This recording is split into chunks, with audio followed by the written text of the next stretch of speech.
तो दुर्योधन और अर्जुन दोनों गए भगवान के पास और भगवान से कहा महाभारत युद्ध में आप किस पक्ष में रहोगे।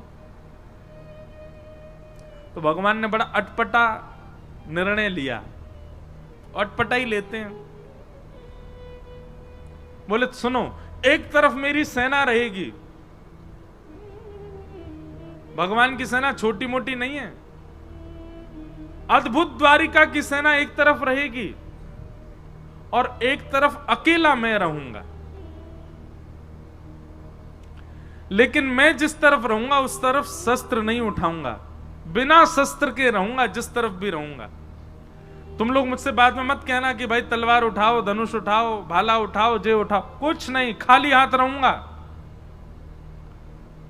एक तरफ मेरी सशस्त्र सेना और एक तरफ अकेला बिना शस्त्र का मैं। अब दोनों चूज कर लो, कौन मुझे ले जाएगा, कौन सेना को। तो निश्चित है मैं और आप भी अगर दुर्योधन की तरफ होते तो हम भी भगवान को ठुकरा देते। नहीं मांगते हम ठाकुर जी को।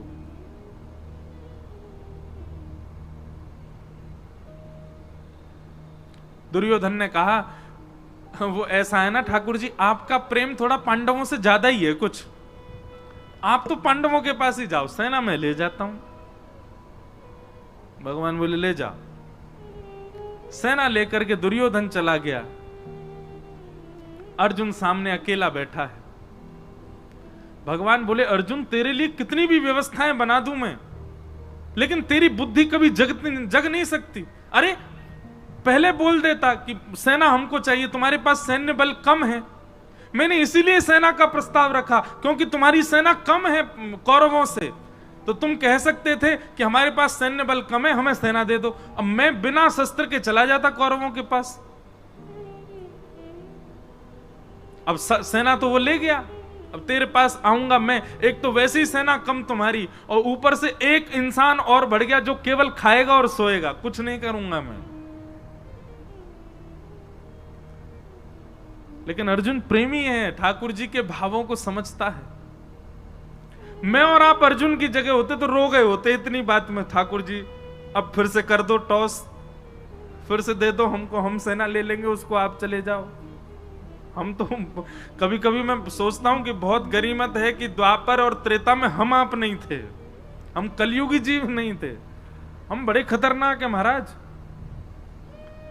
भगवान बलि के यहां गए तो बामन बन के गए और संकल्प लेते विराट हो गए, 2 पग से तीनों लोक नाप लिए। तीसरा पग रखने के लिए भगवान पर पास जगह नहीं बची तो बलि ने कहा तीसरा पग मेरे सिर पर रख दो। कभी कभी मैं सोचता हूं बलि की जगह मैं और आप में से कोई और होता तो हम ठाकुर जी को केस कर देते। बोले क्यों? बोले जब आए थे तब बामन बन के आए थे, चीटिंग करी इन्होंने, बड़े हो गए। हम तो 3 पग जमीन देने को तैयार हैं पर ये वामन बने, वामन बन के ही लें।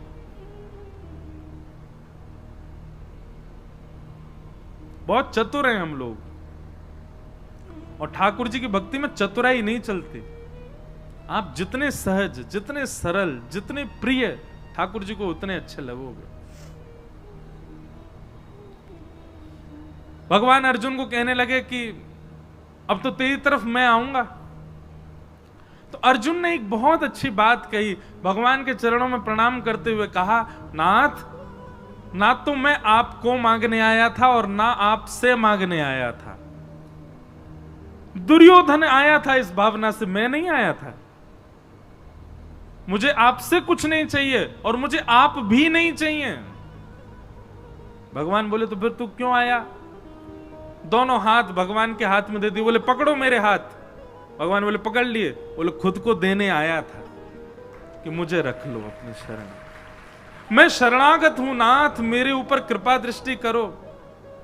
अरे मैं ये भूल नहीं कर सकता कि आपसे कुछ मांगूं, आपसे कुछ मांगूंगा तो कुछ ही मिलेगा, आपको मांगूंगा तो आप भी मेरे आश्रित रहोगे। क्यों? अगर मैं कहूं कि ठाकुर जी मैं आपको मांगने आऊं, मेरे पक्ष में चलो, तो आप मेरे अधीन रहोगे। सुबह उठ करके मुझसे कहोगे हाँ अर्जुन अब बताओ आज क्या करना है, अर्जुन भोजन कब करना है, अर्जुन सोना कब है, सोना कहां है।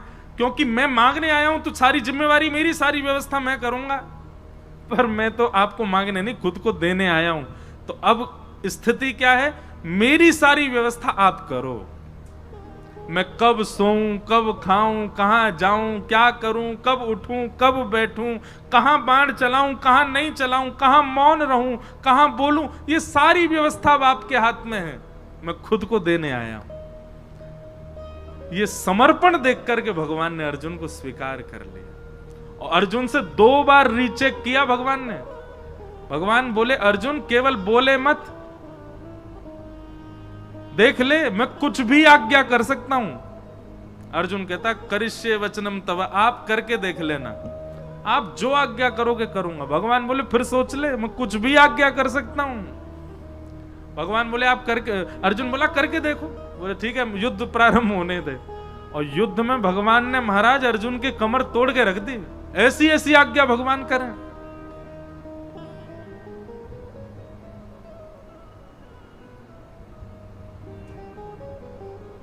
लेकिन हर आज्ञा को स्वीकार किया अर्जुन ने। इसलिए भगवान ने अर्जुन को स्वीकार किया। क्यों? क्योंकि बाकी सब तो ठाकुर जी से मांग रहे हैं, ठाकुर जी को मांग रहे हैं, पर अर्जुन ने तो खुद को ठाकुर जी को दिया, खुद को अर्पित किया है, समर्पण किया है। समर्पण किया इसलिए भगवान उसके सारथी बन गए। और सारथी का मतलब कोई भगवान की पदवी कम नहीं हो गई है, बल्कि और श्रेष्ठ। हम सबको अपना सारथी ठाकुर जी को। सारथी मतलब कौन? जो राह दिखावे, जो लेकर के चले, कहां जाना है, कहां मुड़ना है, कहां बैठना है, कहां चलना है, ये सारथी ही तो कर सकता है। सारथी के अधीन होता है पीछे बैठा व्यक्ति। हर व्यक्ति अपना सारथी श्री कृष्ण को बनावे।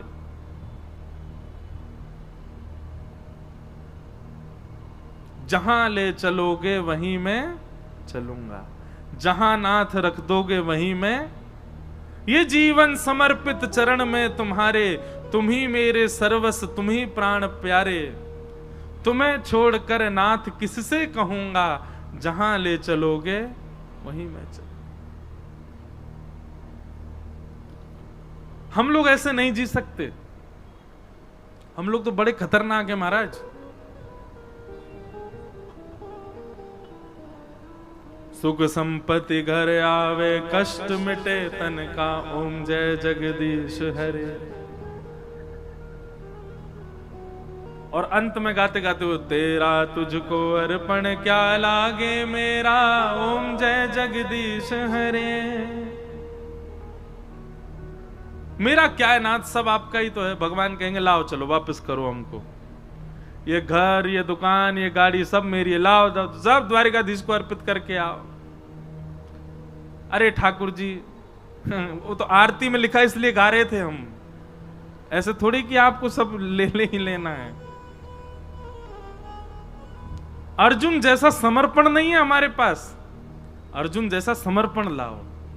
भगवान ने एक बार कह दिया तो ना, हां तो हां।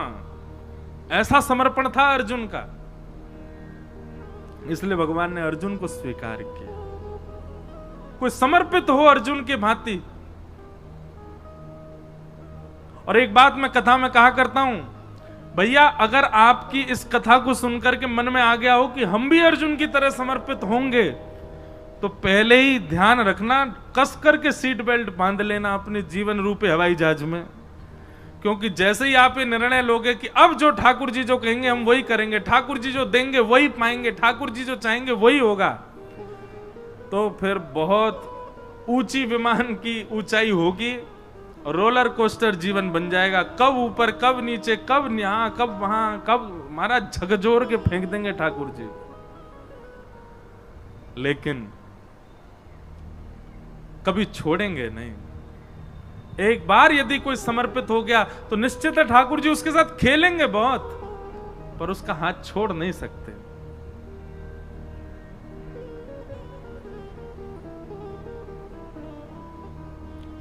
हमारे इधर देखो, यहां देखो, यहां देखो, गोवर्धन में विराजमान थे पंडित श्री गया प्रसाद जी महाराज। नाम सुना?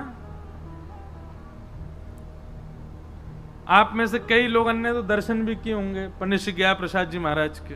कौन यहां कोई हैं जिन्होंने दर्शन किया? हाथ ऊपर करो। जय हो भैया, हम आप सबन के दर्शन कर लें। महाराज जी के तो दर्शन हमको नहीं हो पाए, पर महाराज जी के वचनामृत, महाराज जी की जीवनी आदि में सब देखता रहता हूं। अद्भुत भाव।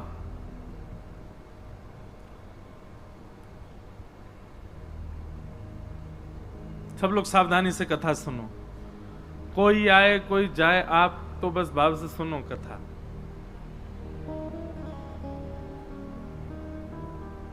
पंडित जी महाराज की वाणी में एक बात बड़ी बढ़िया लगती थी। पंडित जी से किसी ने निवेदन किया कि पंडित जी, ठाकुर जी बहुत पीड़ा दे रहे हैं, ठाकुर जी बहुत परीक्षा ले रहे हैं, ठाकुर जी जीवन में बहुत संकट दे रहे हैं, आप कछु आज्ञा करो, कहा करूं, जो काम करूं सब बिगड़ जाएं, घर परिवार में कछु बन नहीं रहे हो, पत्नी मान नहीं रही है, बच्चा सुने ना है, हे पंडित जी महाराज कछु आज्ञा करो। पंडित श्री गया प्रसाद जी महाराज आज्ञा देते हुए कितनी अच्छी बात कहते, बोले अरे भैया, ब्रजभाषा में ही बोलते, बोले जे कन्हैया है ना, जाको खेलवे को बड़ो मन करे, सो जे हमारे संग खेल खेलो करे। कभी पत्नी को उठाए दे, कभी बालकन को उठाए दे, कभी काम बिगाड़ दे, जाके हम सबरे खिलौना है, जे हमारे संग खेल है। लेकिन भैया या बात से दुखी मत हो कि ठाकुर जी खेल काहे को रहे, बल्कि ठाकुर जी से प्रार्थना करो, जितनो मन चाहो ठाकुर जी उतनो खेलो, पर खिलौना बदलना नहीं चाहिए, मैं ही रहूं आपको खिलौना, खूब खेलो।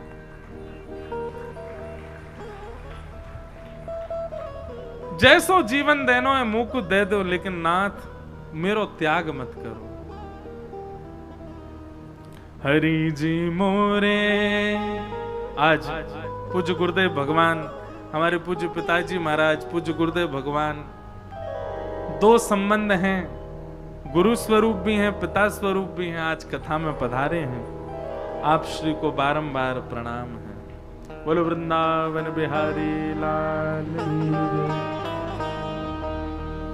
हरि जी मोरे अवगुण चेतना धरो, हरि जी मोरे अवगुण चेतना धरो, प्रभु जी मोरे अवगुण चेतना धरो, हरि जी मोरे अवगुण चेतना धरो,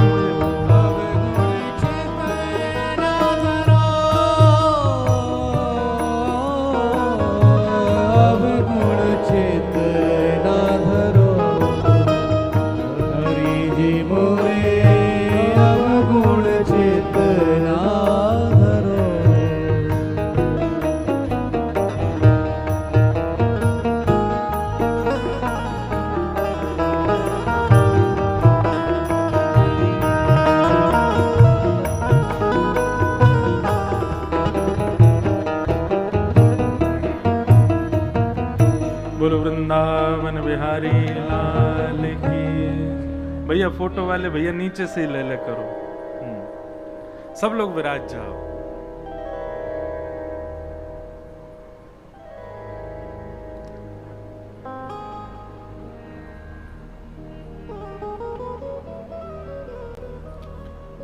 यह भी एक सौभाग्य है ब्रज की कथा का कि पूज्य गुरुदेव भगवान, पूज्य पिताजी महाराज के भी दर्शन, और दर्शन तो का संग ही, अभी भोजन तो दोपहर को संग ही करके आए हैं लेकिन गुरु भावना से आप श्री के कथा में आगमन है जाए, न एक आशीर्वाद मिल जाए तो बहुत सुख मिले। आपकी ही कृपा प्रसादी है, आपकी ही कृपा दृष्टि, आपको ही आशीर्वाद है जो कुछ भी हम कह पा रहे हैं। तो बहुत सुंदर पद है, सब लोग मेरे साथ गाओ। हरि जी मेरे अवगुण चित ना धरो, हरि जी मेरे अवगुण चित ना धरो, प्रभु जी मोरे अवगुण चित ना धरो, प्रभु जी मोरे अवगुण चित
श्री द्वारिकाधीश की।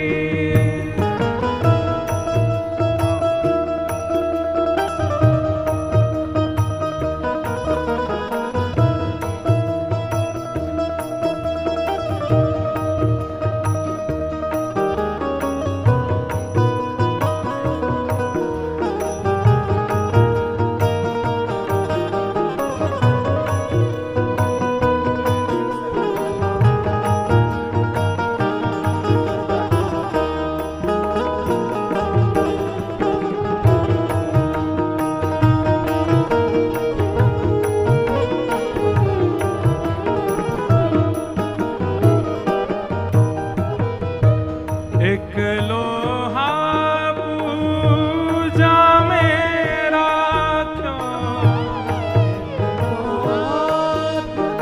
पूजा मेरा क्यों, एक लोहा पूजा मेरा क्यों, एक लोहा पूजा मेरा क्यों, एक लोहा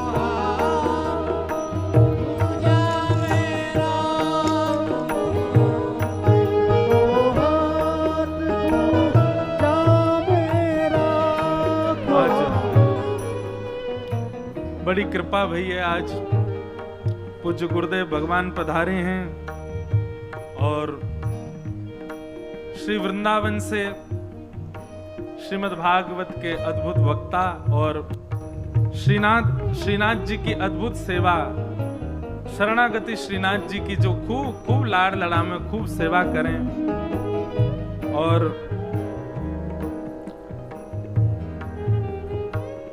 हमारे ऊपर भी जिनकी खूब कृपा है, ठाकुर जी की श्री लाल जी की सेवा में जिनकी आज्ञा खूब प्राप्त होवे और उन्हीं की आज्ञा से ही सेवा में विस्तार होवे, ऐसे पूज्य श्री रसिया बाबा महाराज पधारे हैं। आपको भी बारंबार प्रणाम। और साथ ही बंधुओं एक और महापुरुष पधारे हैं, भगवती प्रसाद गंधर्व जी। आप सब लोग द्वारिकाधीश दर्शन करने जाते हैं तो वहां द्वारिकाधीश जी में जो स्पीकरों में जो पद चलते रहते हैं वो गायक आप ही हैं। हमारे भारतवर्ष नहीं, पूरे विश्व में जहां कहीं भी पुष्टि मार्ग की हवेली है, जहां कहीं भी श्रीनाथ जी, द्वारिकाधीश जी आदि की सेवा, पूरे विश्व भर में जहां कहीं भी मंदिर होंगे, ठाकुर जी के जितने भी पद पदावलियों का गायन का जो स्वर आप सुनते हैं वो आपका ही है। हमने निवेदन तो किया है कि आज भी, क्योंकि जन्माष्टमी से राधाष्टमी के बीच कोई समय है, तो कोई बधाई ठाकुर जी की आप सुने ही हो, तो जैसे ही आप स्वर सुनोगे ना, तो अगर द्वारिकाधीश जाते होंगे तो आपको पता चल जाएगी कि हाँ ये स्वर हमने सुना। मैं तो एक बात कहूं, जैसे हम आप सब लोगन के प्रिय गायक हो, मैं प्रिय सिंगर हो, मैं कोई को जगजीत सिंह जी पसंद है, कोई को लता मंगेशकर जी प्रिय हैं, कोई को आजकल के बालकन को अरिजीत सिंह प्रिय है, ऐसे ही हमारे ठाकुर जी के आज के प्रिय गायक यही हैं। हमारे लाल जी तो इनको ही सुनते रहे, सुबह मंगला से लेकर के रात्रि शयन तक की सेवा में सबरे पद आपके ठाकुर जी सेवा में स्वीकार करें। आज भी कथा में भी एक पद जरूर सुनाएंगे, पहले हम अपनो पद पूरा कर लें। देखो सूरदास जी को एक पद आयो, 3 महापुरुष आ गए, पद की एक पंक्ति गाते ही, हरि जी मोरे अब गुण चित ना धरो, हरि जी मोरे अब गुण चित ना धरो, एक माया एक ब्रह्म कहावत, एक माया ऊंचे स्वर में गाओ सब लोग, एक माया एक ब्रह्म कहावत, एक माया एक ब्रह्म कहावत, सूर श्याम डगरो, सूर श्याम झगरो, हे शूर श्याम झगरो, सूर श्याम झगरो। काय बात से झगरे? हे अब की बेर मोहे पार उतारो, अब की बेर मोहे पार उतारो। अब की बेर मोहे पार उतारो, अब की बेर मोहे पार उतारो। क्यों नाही पन जात तरो, नाही पन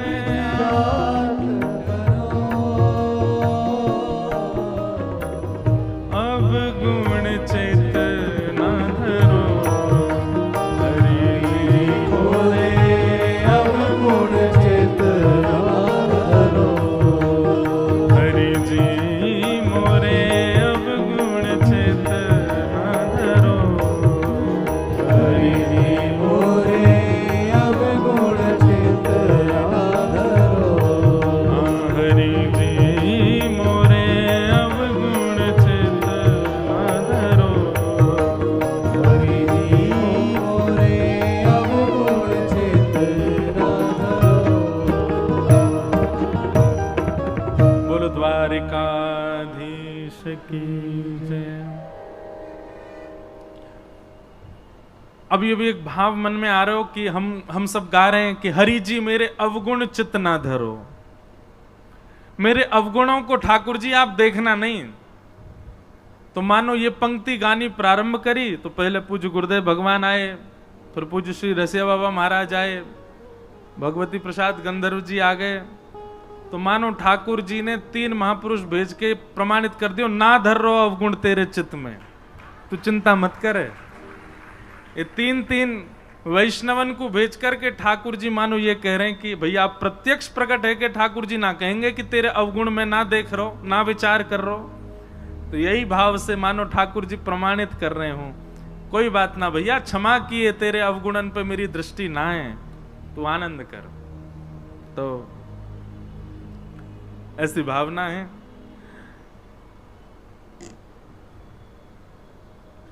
रसिक जनों के पद बड़े अद्भुत हैं। हमारे अष्टछाप के कवि गोस्वामी तुलसीदास जी की विनय पत्रिका, जैसे ये पद है ऐसी विनय पत्रिका में गोस्वामी जी का भी एक पद है। हरि जी तुम बहुत अनुग्रह कीन हो, हरि जी तुम बहुत अनुग्रह कीन हो। अब पद तो ढूंढवे तो मिलेगा नहीं, लेकिन भाव बहुत सुंदर है वहां पर भी। बोले नाथ आपने मुझे बहुत बड़ा अनुग्रह किया। भगवान पूछ रहे हैं मैंने कहा अनुग्रह किया तुम पे? तो गोस्वामी जी कह रहे हैं, बोले आपने सबसे बड़ा अनुग्रह तो यही किया कि आपने मुझे मानव बनाया।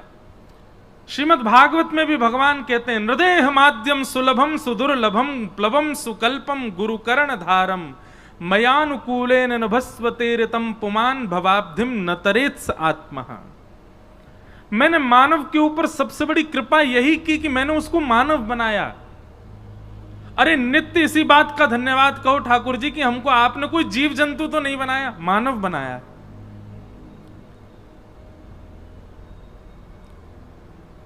गोस्वामी जी का वो पद बहुत सुंदर है। उसमें गोस्वामी जी कहते हैं आपने बहुत बड़ी कृपा की कि अत्यंत दुर्लभ मानव शरीर मुझको प्रदान किया।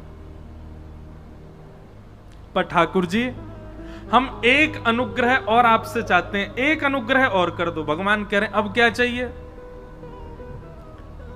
तब गोस्वामी जी कहते हैं कि संसार रूपी विषय सरोवर में मेरी मन रूपी मछली घूम रही है। बहुत ध्यान से सुनना, संसार रूपी विषय सरोवर में मेरी मन रूपी मछली डोल रही है। कभी या मन रूपी मछली को मन पानी पूरी पे अटक जाए, कभी डोसान पे अटक जाए, कभी लस्सी पे अटक जाए, कभी ब्रजवासी पेड़ा पे अटक जाए, कभी कहीं अटक जाए, कभी पल्ली गरी वारी पे अटक जाए, कभी छतवारी पे अटक जाए, कभी कहीं अटक जाए। हे ठाकुर जी, हमारी मन रूपी मछली संसार रूपी विषय सरोवर में घूम रही है। भगवान बोले तो हम क्या करें? बोले जिस प्रकार मछली पकड़ने वाला एक बांस में धागा डाल करके सरोवर के तट पर आकर के बैठता है और उस धागे में एक एक कुछ सामग्री लगा करके उसको नदी में फेंक देता है, सरोवर में फेंक देता है और फेंक करके मछली पकड़ने की प्रतीक्षा करता है, बैठ करके खड़ा रहता है वहीं पर ही। भगवान बोले तो बोले नाथ, ऐसे ही आप अपनी कृपा रूपी वंशी लेकर के और अनुग्रह रूपी वो धागे में कछु कृपा बांध करके या विषय रूपी सरोवर में छोड़ दो। भगवान बोले तुम क्या करोगे? बोले आप खड़े खड़े इंतजार करो, विषय में घूमते घूमते घूमते घूमते जा दिन मेरो मन रूपी मछली आपके वह कृपा रूपी सामग्री से आकर के टकरा जाए, जैसे ही वह कांटे में फंस जाए, सोई रस्सी खींच करके मुंह को बाहर निकाल ली हूं। अब सुनने में तो आप लोगों को बड़ा सामान्य लगा, लेकिन ये भगवान को आज्ञा क्या दी जा रही है? आप आकर के सरोवर पर इस विषय रूपी नदी में कृपा रूपी डोर से अनुग्रह रूपी रस्सी डाल करके बैठे रहो, प्रतीक्षा करो। मैं यत्न नहीं करूंगा आपके पास आने का, आप बस कृपा रूपी रस्सी डाल के बैठे रहो। काओ दिना गलती से मैं टकरा जाऊं, सो मुंह को बाहर निकाल लिया।